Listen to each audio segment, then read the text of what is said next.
जय हिंद साथियों। स्वागत है आप सबका आपके अपने YouTube चैनल जीके राम बागरी पर।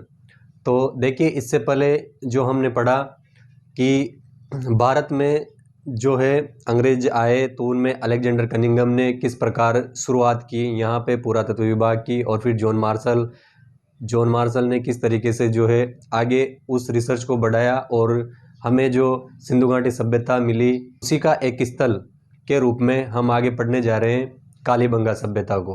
तो देखिए, कालीबंगा सभ्यता का जो टॉपिक है वो आज बहुत इंटरेस्टिंग रहने वाला है, क्योंकि अभी हमने किताबों में देखा है कि इसके कौन कौन से साक्ष्य मिले हैं, लेकिन जब मैं इंटरनेट पर सर्च कर रहा था इसके बारे में तो मुझे एक पत्रिका मिली जिसमें जब कालीबंगा की खोज हुई थी तो उस ज़माने में जैसे चित्र मिले थे वो उसी तरीके उसी रूप में जो है मैं इस वीडियो के लास्ट में आपको इसके सारी चीज़ें जो है डिटेल से बताऊंगा कि वो कैसे दिखते थे, जैसे जुता हुआ खेत थे, कैसी नालियाँ रही है, कैसी वहाँ की बसावट थी और उन घरों की बनावट, सड़कें कैसी थी, उन सब के बारे में आज हम डिटेल से पढ़ने वाले हैं और साथ ही उनको देखने भी वाले हैं कि वो वाकई में लगते कैसे थे।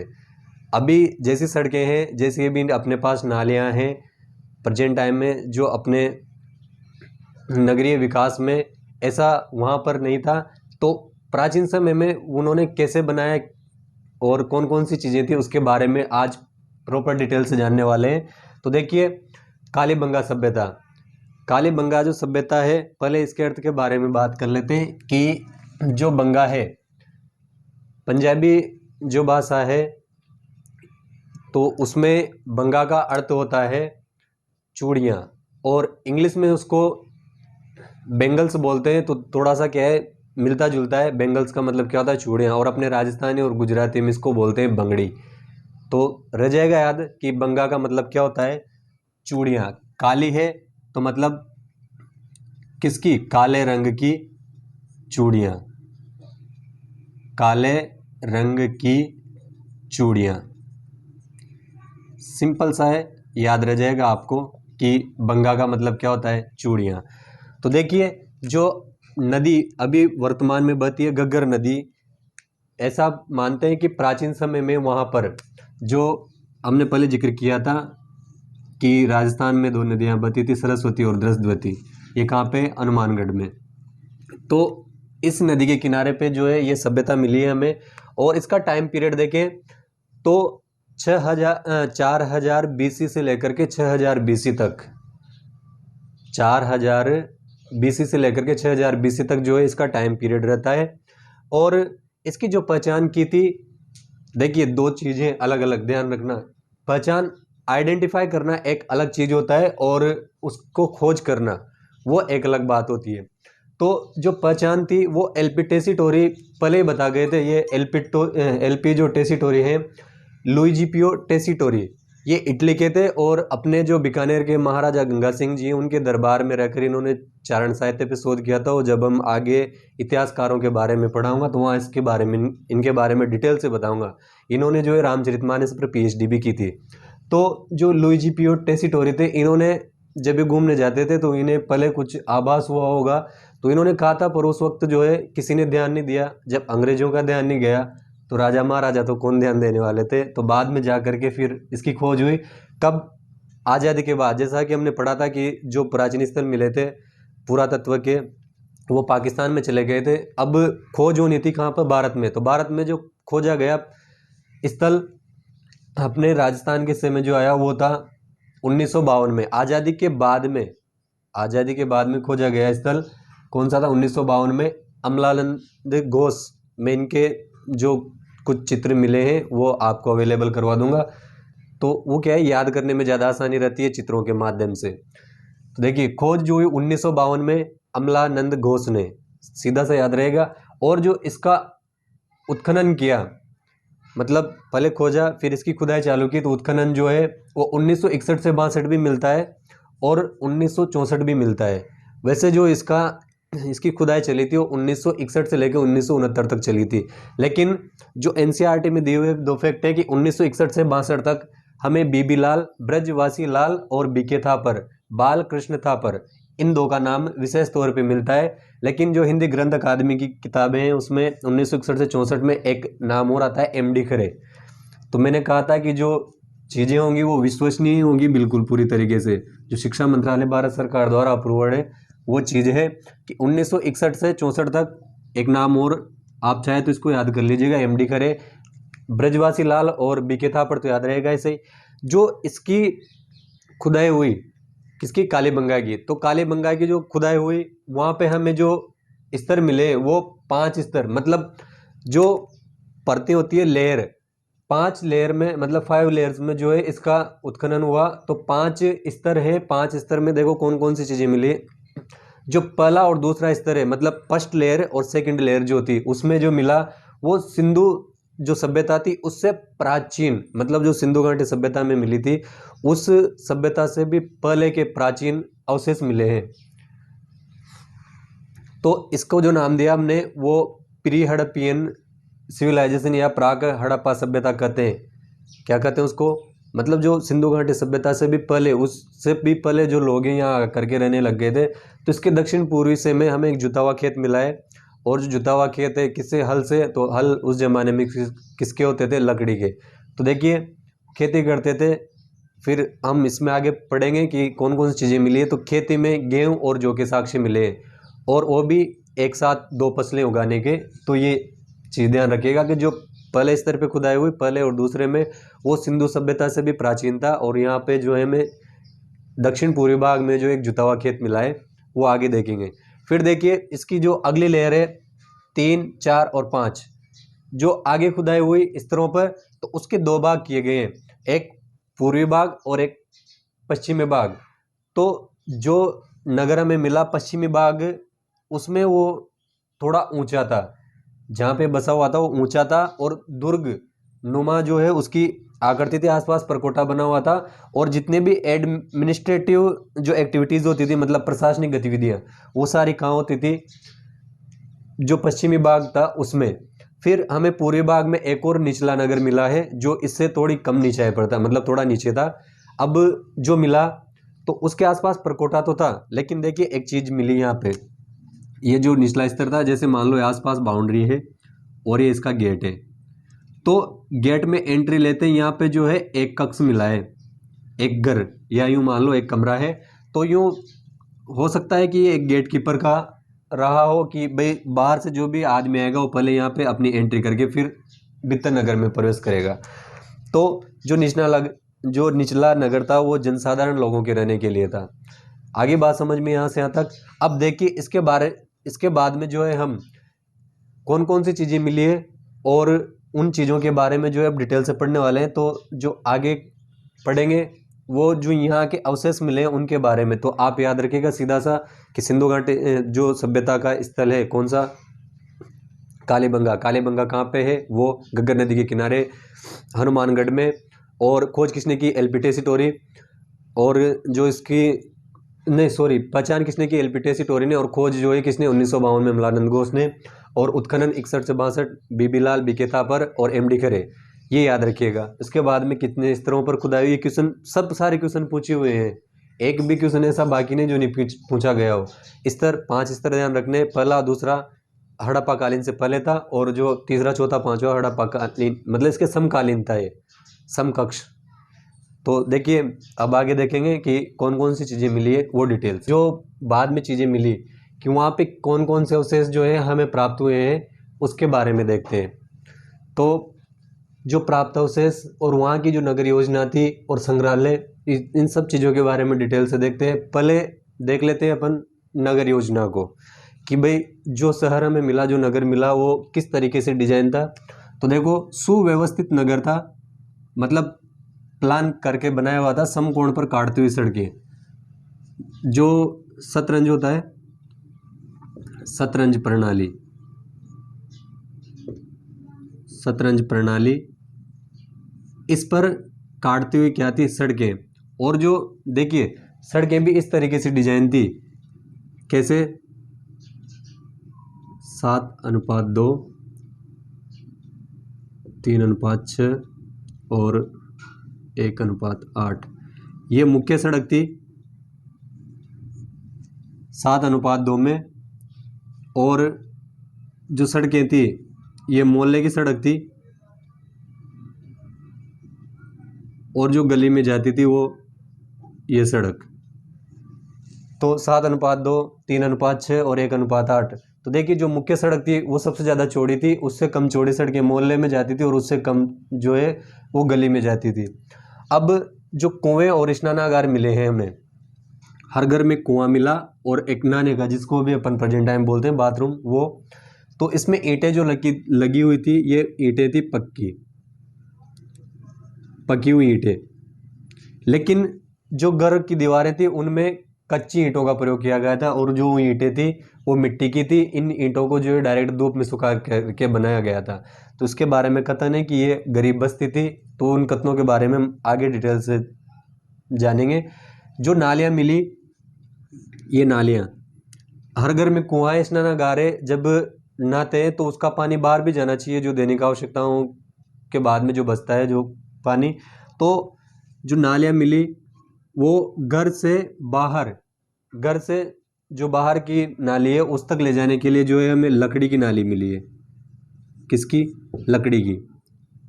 और फिर जो मोहल्ले का जाएगा उसके बाद में वो सड़कों जो मोहल्ले में, फिर मोहल्ले से बाहर जाएगा तो वो ढकी हुई है। और जो नालियाँ मिली घर से बाहर तक जाने के लिए सिर्फ लकड़ी है और बाकी दूसरी सादा नाली है। दीवारें जो मिली है, दीवारों पर जो गारा होता है, मिट्टी जिसको बोलते हैं, गारे का प्लास्टर, जैसे भी ग्रामीण जो अंचल है इलाकों में अभी भी जो दीवार बनाई जाती है उसके ऊपर मिट्टी का प्लास्टर करते हैं। तो उन दीवारों पर भी उसी तरीके से मिट्टी का प्लास्टर हुआ था। जो फर्श होता है नीचे, तो फर्श पे चिकनी मिट्टी से जो है इन्होंने लीप रखा था, या चिकनी मिट्टी का जो है लेप करके रखा था। और जो मकान बनाया, अब फर्श हो गया, दीवारें हो गए, तो ऊपर जो छत थी, छत अभी जो हम कंक्रीट की बनाते हैं ऐसी छत नहीं थी। उस जमाने में क्या किया इन लोगों ने, दीवारों पे बल्लियाँ डाल दी और बल्लियाँ डाल करके उसके ऊपर मिट्टी का लेप लगा करके जो छत डिजाइन की गई थी। मिट्टी की मोहरें मिली है, जो सील है वो मिट्टी की और बेलनाकार मिली है वो भी। तो और तौल के बाट, जो वजन मापने के लिए अपन लेते हैं, वो तौल के बाट मिले हैं। तो इससे पता चलता है कि ये व्यापार किया करते थे। और मोहरें मिली है, मतलब जो कोई चीज़ है उसको पैक करके उसके ऊपर क्या लगा देते थे, सील। अब देखो कितना उन्नत विज्ञान है कि उस ज़माने में भी अगर कोई कंपनी है, कंपनी की चीज़ है, तो उसके ऊपर सील लगी हुई है। और अगर ये सील टूटी हुई है, निकली हुई है, तो उससे पता लग जाता है कि इस चीज़ में डिफ़ॉल्ट या कमी है। ये इस तरीके से उन्होंने डिजाइन कर रखा था हमें। अब देखिए ये तो होगी नगर योजना। अब नगर योजना के बाद में और दूसरी कौन सी चीज़ें मिली हैं वो देखते हैं कि जो हमें प्राप्त अवशेष मिले। मिट्टी की ईंटों की बात होगी कि धूप में सुखा करके इनको पकाकर बनाया गया था। मिट्टी के बर्तन मिले, मिट्टी के बर्तन जो मिले हैं, देखो इन पे जो प्रयोग किया गया है रंग, मिट्टी के बर्तन तो कौन से, लाल रंग के, लेकिन लाल रंग पर सफ़ेद और जो काला रंग है उसे डिजाइन बनाए गए हैं। लाल रंग के ऊपर सफ़ेद और काले रंग से डिजाइन बनाए गए। जुते हुए खेत के साक्ष्य मिले। हमने अभी देखा कि जो कालीबंगा सभ्यता थी उसके दक्षिण पूर्वी भाग में हमें जुते हुए खेत के साक्ष्य मिले हैं। और जुते हुए खेत के साक्ष्य में एक साथ दो फसल, इस तरीके से कि एक फसल यूं और एक फसल यूं। तो जो जुता हुआ खेत है वो किससे, लकड़ी के हल से, किससे मिला है, लकड़ी के हल से। और जो फसलें मिली है हमें वो गेहूं और जौ, इनके अवशेष मिले। गेहूं जो एक साथ बोते थे, एक साथ दो फसलें करते थे, उसके अवशेष मिले हमें। एक फसलों में एक चीज और मिली है, कपास, कपास के अवशेष भी मिले। और कपास को जो है सीडन बोलते थे ये लोग, सीडन। तो ये ध्यान रखिएगा कि जुते हुए खेत में एक साथ दो फसलों के अवशेष मिले, गेहूं और जौ। कब्र मिली है, कब्र मतलब जो आदमी मर जाता है तो मृत आदमी को ये जलाते नहीं थे, एक कब्र मिली है तो उसमें दफना रखा था। और मैं अभी चित्र बता दूंगा आपको। तो कब्र में जो है एक लंबा पूरा आदमी इसकी कब्र मिली है और एक युगल कब्र भी मिली है, मतलब जिसमें एक साथ 2 लोगों को दफनाया गया है। एक जो कब्र मिली है, एक कब्र में बच्चे का कंकाल मिला है, एक छोटा बच्चा है उसका कंकाल जो मिला, कंकाल की जो खोपड़ी है उस खोपड़ी में 6 छेद हैं। कितने? कंकाल की खोपड़ी में 6 छेद हैं। अब ये दर्शाते हैं कि हो सकता है जैसे अभी अपन ऑपरेशन टाइप करते हैं, तो उस जमाने में किसी बीमारी का इलाज करने के लिए इन्होंने ये चीज़ उपयोग की होगी। तो ये ध्यान रखिएगा, बच्चे का कंकाल जिसमें कितने छेद हैं? 6। एक खिलौना गाड़ी मिली है। खिलौना गाड़ी जो बैलगाड़ी होती है, बैलगाड़ी, इसका भी चित्र में बता दूंगा। जो खिलौना बैलगाड़ी है इसका भी अवशेष मिला है, छोटे बच्चे बनाते हैं, अभी भी गाँवों में ज़्यादातर ये चीज़ें चलती है। और हवन कुंड मिले। हवन कुंड अग्नि वेदिकाएँ होती है जहाँ पे हवन करते हैं बैठ के। 7 अग्निकुंड मिले हैं, या हवन कुंड बोल सकते हैं इनको, और इसका दूसरा नाम आता है अग्नि वेदिका। अग्नि वेदिका। तो कितनी? 7 अग्नि वेदिकाएँ मिली है। बेलनाकार मोहरे मैंने बताई दी थी, जो सील होती है वो बेलनाकार मिली है। अब देखो इसके बाद में कुछ और चीज़ें मिली है।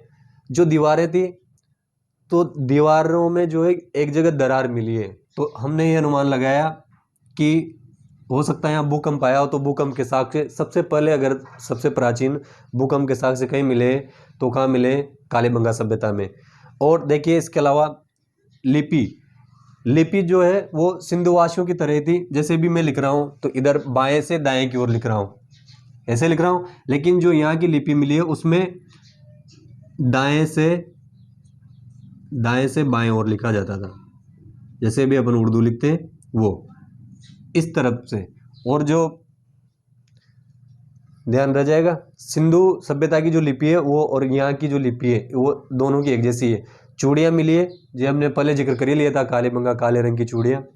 और कांच के मनके मिले, कांच के मनके। और पासे मिले, जो डाइस होता है वो पासे। फसलें होगी। अब देखो यहाँ पे एक संग्रहालय की स्थापना की गई थी, कालीबंगा पुरातत्व संग्रहालय। ये 1984-85 में,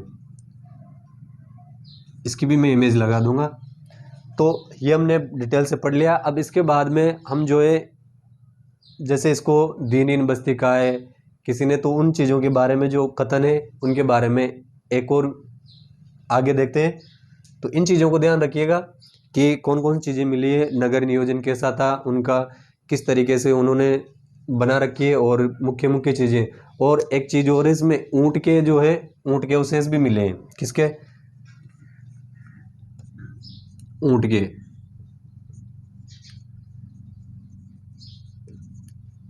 ऊँट के अवशेष भी हमें यहाँ से प्राप्त हुए हैं, इसको ध्यान रखिएगा। और जैसे ये 6 छेद, 7 हवन कुंड, बेलनाकार मोहरे, जुते हुए खेत के साक्ष्य, भूकंप के साक्ष्य, गेहूँ जो एक साथ 2 फसलें, सीडन और कुएं, स्नानागार, नालियाँ लकड़ी की, ये घर से बाहर पानी ले जाने के लिए लकड़ी की, बाकी दूसरी थी, और नालियाँ ढकी हुई। ये सब चीज़ें, मिट्टी के बर्तन कौन से रंग थे कौन से नहीं। ईंटें, दीवारों में कच्ची ईंटें थी, लेकिन बाहर नालियों में और इनमें जो है पक्की ईंटें। देखो एक चीज़ और है, ये जो मुख्य सड़क थी चौड़ी थी, इस पे चबूतरे भी मिले। इससे ऐसा लगता है कि वहाँ पे दुकानें हो सकती है। जो मुख्य सड़क थी उस पे कुछ चबूतरे मिले, तो हो सकता है वहाँ कोई बाजार लगता हो जहाँ पे ये लोग व्यापार किया करते हैं। जैसे तोल के बाट, मिट्टी की मोहरें मिली है।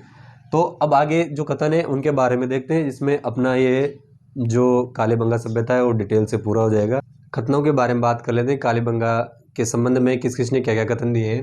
तो एक इतिहासकार हुए हैं दशरथ शर्मा, इनको विशेष तौर पे ध्यान रखिएगा, क्योंकि ये बहुत सी बार क्वेश्चन पूछा जा चुका है कि इन्होंने जो यहाँ पे ईंटें मिली थी मिट्टी की, वो कैसी थी? डायरेक्ट धूप में सुखा करके बनाया गया था। तो इन्होंने ऐसा माना है कि ये जो है यहाँ के लोग थोड़े गरीब थे, इसलिए इन्होंने इसको दीनहीन बस्ती कहा है। क्या कहा है? दीनहीन बस्ती। और एक और कथन इन्होंने दिया है इसी के बारे में, कालीबंगा सभ्यता के बारे में, कि सिंधु घाटी सभ्यता जो साम्राज्य है उसकी तीसरी राजधानी, मुख्य राजधानी, पहला हड़प्पा मोहनजोदड़ो, और उसके बाद में तीसरे नंबर की कौन सी है? कालीबंगा सभ्यता है के। तो इनके 2 कथन है, ये ध्यान रखिएगा, दीनहीन बस्ती और तीसरी राजधानी। अब ये सभ्यता कैसे उजड़ी या कैसे नष्ट हुई, कैसे खत्म हुई, उसके बारे में कुछ इतिहासकारों ने अपने अपने मत दिए हैं। जैसे एक इतिहासकार हैं केनेडी, इन्होंने इसका जो पतन का कारण माना वो माना है संक्रामक रोग, कि जैसे मान लो कोई प्लेग या ऐसी कोई बीमारी जिससे संक्रमण ज़्यादा होता है, तो ऐसी कोई बीमारी फैल गई होगी, इस वजह से जो है इन लोगों को ये जगह छोड़ करके जानी पड़ी या इनको माइग्रेट करना पड़ा यहाँ से। लेकिन गोपीनाथ जो शर्मा हुए अपने, जैसे वो दीवार में भूकंप का साक्ष्य मिला था, तो इन्होंने जो है इसका जो पतन का कारण माना वो भूचाल को माना। किसको? भूचाल या भूकंप को। और जो अन्य इतिहासकार हैं उन्होंने प्राकृतिक आपदाएं, प्राकृतिक आपदा आ गई होगी कोई, तो इस वजह से जो है कि इन लोग ये सभ्यता जो है खत्म हो गई। तो ध्यान रखिएगा। अब हमने पढ़ा डिटेल से, तो इससे संबंधित जो कुछ चित्र हैं वो अब मैं आपको बता दूं, तो देख लीजिएगा एक एक चीज़। जैसे कि जितनी भी चीज़ें वो हम स्क्रीन पर देखते हैं, ठीक। अब आगे हम पढ़ेंगे आहट सभ्यता। अगर कुछ अच्छा लगा हो टॉपिक में, नई चीज़ सीखने को मिली है, तो वीडियो को लाइक कीजिए, चैनल को सब्सक्राइब कीजिए और बेल आइकन ऑन कर लीजिएगा, जिससे जो अगला वीडियो आने वाला है उसका नोटिफिकेशन आपको मिल जाए। और इसी तरीके से जैसे मैं बता रहा हूँ उसी तरीके से आप शॉर्ट नोट्स बनाते हुए चलिए, ताकि आप जब एग्ज़ाम के टाइम पे हो तो इसका रिवीजन करने में कम समय लगे। इस तरीके से लिख लीजिएगा और लाइक शेयर और सब्सक्राइब करते रहिए, और आपका जो प्यार है उसको इसी तरह बनाए रखिए। तो मिलते हैं अगले वीडियो में, तब तक के लिए जय हिंद जय भारत।